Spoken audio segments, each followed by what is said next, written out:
Hello friends, welcome to my YouTube channel Profoundly Physicist. I am Shweta. In this channel we prepare physics and maths for various exams and physics के लिए जो आज हम करेंगे that is numericals on transistors, amplifiers and oscillators. तो ये तीनों topic हम कवर कर चुके हैं, ठीक है. तो इसमें बहुत ज़्यादा फार्मूलाज आए थे एंड क्वेश्चंस तो जो है MCQs में I have try to discuss along with the topic but numericals रह गए थे. सो आई फील लाइक कि before proceeding to the next topic हम इन न्यूमेरिकल्स को डिस्कस कर लें बिकॉज बहुत ज़्यादा फार्मूलाज जो हैं आ चुके हैं इसमें. इसके बाद जो है आपके दो टॉपिक रह गए. वन इज़ ऑपरेशनल एम्पलीफायर जो कि MSc का टॉपिक है एंड दूसरा रह गया FET, ठीक है. तो फिर बाद में उनको करेंगे, आज न्यूमेरिकल्स कर लेते हैं हम. So let's begin. So I hope आपने जो है ट्रांजिस्टर्स, एम्पलीफायर्स एंड ऑसिलेटर्स जो हैं अच्छे से पढ़ लिए हैं because I am not going to explain each and every formula over here. आपको मैंने वहाँ समझा दिया हुआ है, ठीक है. तो बस मैं यहाँ पे थोड़ा सा ओवरव्यू दे देती हूँ कि फार्मूलाज कौन कौन से थे. सो फर्स्ट था alpha is equal to IC upon IE. Second है beta is equal to IC upon IB. Third है IC is equal to alpha IE plus ICBO जो होता है कमिटर बेस विद जो है collector base with emitter open. उसके बाद जो है फोर्थ क्या है, बीटा इज इक्वल टू, जो बीटा अल्फ़ा का रिलेशनशिप है, beta is equal to alpha upon 1 minus alpha. Fifth है IC जो है, अगर आप IC को बीटा की फॉर्म में लिखना चाहते हो तो जहाँ पे अल्फ़ा है, ठीक है, तो वहाँ पे आप बीटा पुट करोगे तो रिलेशन क्या बन जाएगा, IC is equal to beta IB plus beta plus 1 ICBO. उसके बाद सिक्स फार्मूला वेरी कॉमन कौन सा था, emitter current is equal to sum of base current and collector current. यहाँ तक हो गया आपके ट्रांजिस्टर के फार्मूलाज. अब हैं एम्पलीफायर्स के. कॉमन बेस हमने एम्पलीफायर यूज़ किया है तो वहाँ पे वोल्टेज गेन जो था that is equal to alpha into RL upon RI. ये क्या होता है, रेजिस्टेंस गेन, ठीक है. और पावर गेन किसके इक्वल है, alpha square into resistance gain. और अगर हम CE जो है common emitter transistor amplifier use करते हैं तो उसमें वोल्टेज गेन जो है AV is equal to beta into resistance gain and power gain किसके इक्वल था, beta square into resistance gain. So next है ऑसिलेटर्स, ठीक है.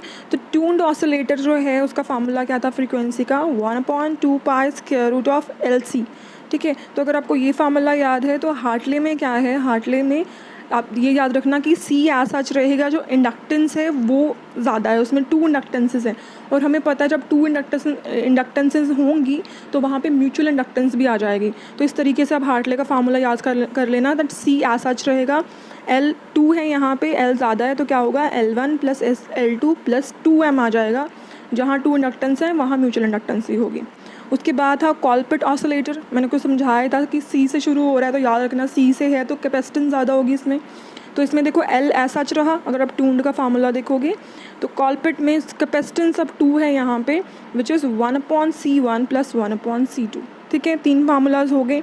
उसके बाद हमने किया था फेज शिफ्ट ऑसिलेटर जो कि था एक RC ऑसिलेटर. तो यहाँ पे L एंड C की तो बात ही नहीं होगी, RC है यहाँ पे.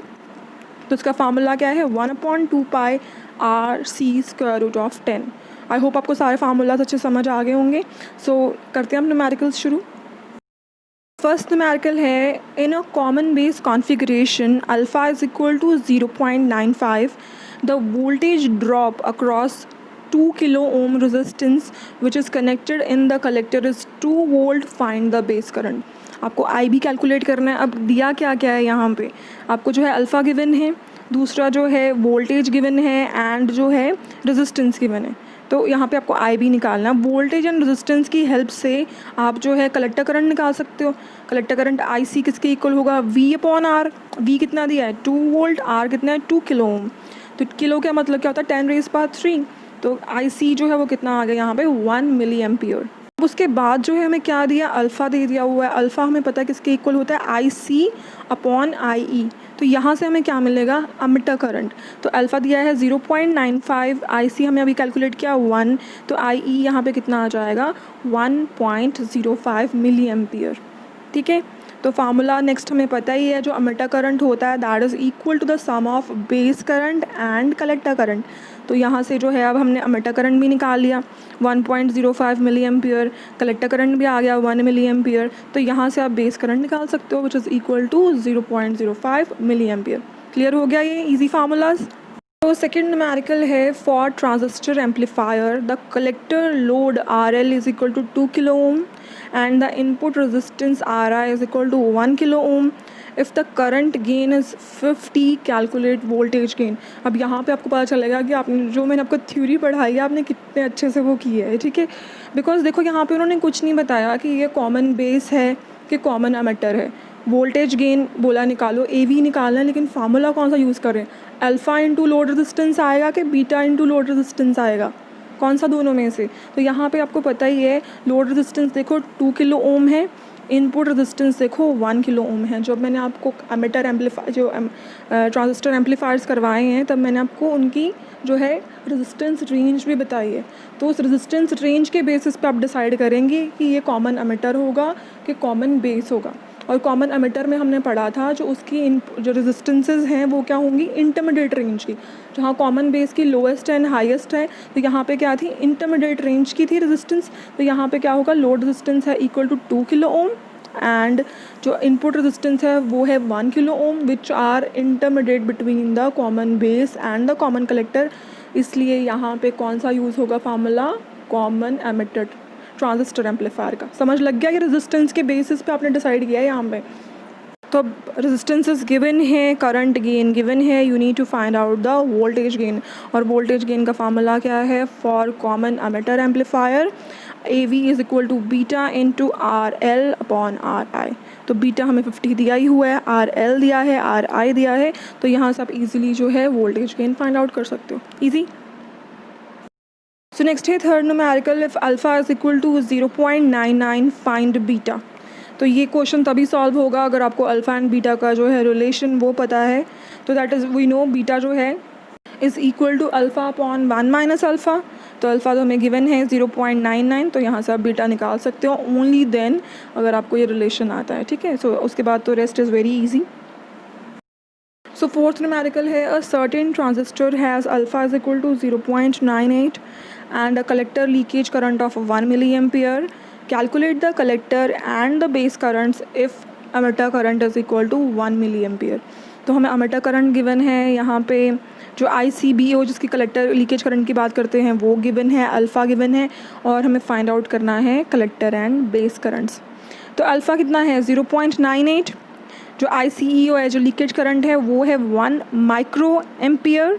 1 माइक्रो का मतलब क्या है, माइक्रो मीन्स 10⁻³ इंटू मिली में मैंने इसको चेंज कर दिया बिकॉज जर्नली जो होता है जो एमिटर करंट है एंड जो कलेक्टर करंट है they are of the order of milli ampere, और बेस करंट बहुत स्मॉल होता है, जर्नली हम उसको in the order of micro ampere लेते हैं, ठीक है। तो यहाँ पे जो है कलेक्टर करंट जो है लीकेज करंट उसको मिली एम्पियर में चेंज कर दिया। एमिटर करंट हमें गिवन ही है 1 मिली एम्पियर। अब यहाँ पे वही फार्मूला यूज़ होगा, IC is equal to alpha IE plus ICEO, ठीक है। ये वाला फार्मूला यहाँ पे यूज़ होगा। अल्फ़ा हमें गिवन है 0.98, IE पता है 1 मिली एम्पियर है, लीकेज करंट जो है दैट इज़ 10⁻³ तो यहाँ से हमें मिल गया कलेक्टर करंट। क्वेश्चन सिर्फ आपको यहाँ तक भी आ सकता है कि कलेक्टर करंट फाइंड आउट करो, ठीक है। सो अब है उसके बाद उन्होंने बोला है बेस करंट निकालो। तो एमिटर करंट हमें पता है, कलेक्टर करंट हमें पता है, we can find out the base current. So IB किसके इक्वल होगा, IE minus IC which will be equal to 19 micro ampere, ठीक है। तो माइक्रो में जो है बेस करंट को चेंज कर दिया। सो क्लियर हो गया आपको ये। सो नेक्स्ट न्यूमेरिकल है ऑसिलेटर का। ऑसिलेटर के न्यूमेरिकल्स जो हैं तभी सॉल्व होंगे अगर आपको इसके फार्मूलाज आएंगे अच्छे से, ठीक है। सो यहाँ पे है tuned collector oscillator. The tuned collector oscillator used in the local oscillator of a radio receiver makes use of an LC tuned circuit. L1 is equal to 58.6 microhenry and C1 is equal to 300 picofarad. Calculate the frequency. तो main बात है यहाँ पे आपको L1 given है, L2 given है, sorry L1 given है, C1 given है, और बोला फ्रीक्वेंसी निकालो। फ्रीक्वेंसी का फार्मूला क्या है for tune collector, 1/2 pi square root of LC। L भी दिया है, C भी दिया है, ठीक है। तो आप फाइंड आउट कर सकते हो। कन्वर्जन्स कर लेना थोड़ी बिकॉज L यहाँ पे कितना है 58.6 माइक्रो हेनरी है, तो माइक्रो क्या होगा 10⁻⁻6 हेनरी कर लेना। कैपेसिटेंस जो है वो 300 पिको फैरड है, पिको में पता है इट इज़ इक्वल टू 10⁻⁻12 हो जाता है। सो यहाँ पे 300 × 10⁻⁻12 फैरड कर लेना। देन आफ्टर मेकिंग कैलकुलेशंस जो है फ्रीक्वेंसी किसके इक्वल आ जाएगी 1199 10⁻³ हर्ट्ज, जिसको हम किलो हर्ट्ज भी लिख सकते हैं, ठीक है। तो सिक्स्थ न्यूमेरिकल है calculate the operating frequency, second है इसमें feedback fraction for Hartley oscillator, ठीक है। तो हार्टले ऑसिलेटर के लिए आपको ऑपरेटिंग फ्रीक्वेंसी मतलब फ्रीक्वेंसी फाइंड आउट करनी है, ठीक है। ऑसिलेटिंग फ्रीक्वेंसी आ जाए, ऑपरेटिंग फ्रीक्वेंसी आ जाए, तो फ्रीक्वेंसी ही आपको निकालनी है। नेक्स्ट है फीडबैक फ्रैक्शन, मतलब आपको बीटा निकालना है। यहाँ पे गिवन हमें क्या क्या है, L1 दे दिया, L2 दे दिया, C M सब प्रोवाइड कर दिया, ठीक है। फार्मूला हमें पता है F = 1/2π√C × L1 + L2 + 2M। तो सारी वैल्यूज़ जो हैं वो माइक्रो में ही हैं, तो आप उनको 10⁻⁻6 कर लेना, ठीक है। Then after making calculations L1 L2 C दिया है, म्यूचुअल इंडक्टेंस M दिया है, when you will make the calculations तो आपको F मिल जाएगा 1052 किलो हर्ट्ज़, ठीक है। अब बात आई फीडबैक फ्रैक्शन की। फीडबैक फ्रैक्शन जो बीटा है it is equal to L2/L1। In this case जो है इसका फार्मूला है L2/L1। तो L2 दिया है, L1 दिया है, divide them and feedback fraction beta किसके इक्वल आ जाएगा 0.1। सेवेंथ क्वेश्चन है in the phase shift oscillator with R is equal to RL जो है is equal to 1 mega ohm and C is equal to 75 picofarad at what frequency does the circuit oscillate? Again you need to find out the frequency। और phase shift oscillator है RC oscillator, इसका formula क्या है F = 1/2π/RC²√10। तो R दिया है 1 mega ओम, मतलब mega का मतलब क्या 10⁻6 ओम। C है 75 पिकोफैरड, पिको मीन्स 10⁻12 फैरड आ गया। And when you will substitute all the values you will get frequency equal to 667 hertz, ठीक है। कैलकुलेशन कर लेना आप लोग ये। So next है question number 8, find the operating frequency of a transistor Colpit oscillator if C1 is this, C2 is this and L is this। तो Colpit oscillator C वाला oscillator मतलब इसमें कैपेसिटेंस ज़्यादा है, तो F का फार्मूला क्या है 1/2π√1/L × 1/C1 + 1/C2। L दे दिया है 1.5 मेगा हर्ट्ज़, ठीक है। C1 दे दिया 0.001 जो है माइक्रो फैरड, तो 10⁻6 लिख लेना। C2 भी है 0.01 जो है इंटू 10⁻6 लिख लेना। तो जब इसकी कैलकुलेशन करोगे it will be 1361 hertz. Basically आपको फार्मूला पता होना चाहिए, तो अप्रॉक्सीमेट आंसर आप निकाल ही लोगे इसका। क्वेश्चन नंबर 9 है in a transistor beta is equal to 45 the voltage across 5 kilo ohm which is connected in the collector circuit is 5 volt, find base current. Beta दे दिया है, वोल्टेज और रेजिस्टेंस देने का मतलब यहाँ पे यही है कि आप करंट निकाल सकें, ठीक है। और IB आपको फाइंड आउट करना है। सो बीटा है 45, लोड रेजिस्टेंस दे दी है आपको, जो आउटपुट रेजिस्टेंस है it's equal to 5 kilo ohm, जिसको आप लिख सकते हो 5 × 10⁻³ ओम। वोल्टेज है 5 वोल्ट। तो करंट जो है यहाँ पे IC किसके इक्वल होगा V/R। V कितना है 5, RL की वैल्यू क्या है 5 × 10⁻³। तो यहाँ पे कितना आ गया 10⁻³ एम्पियर।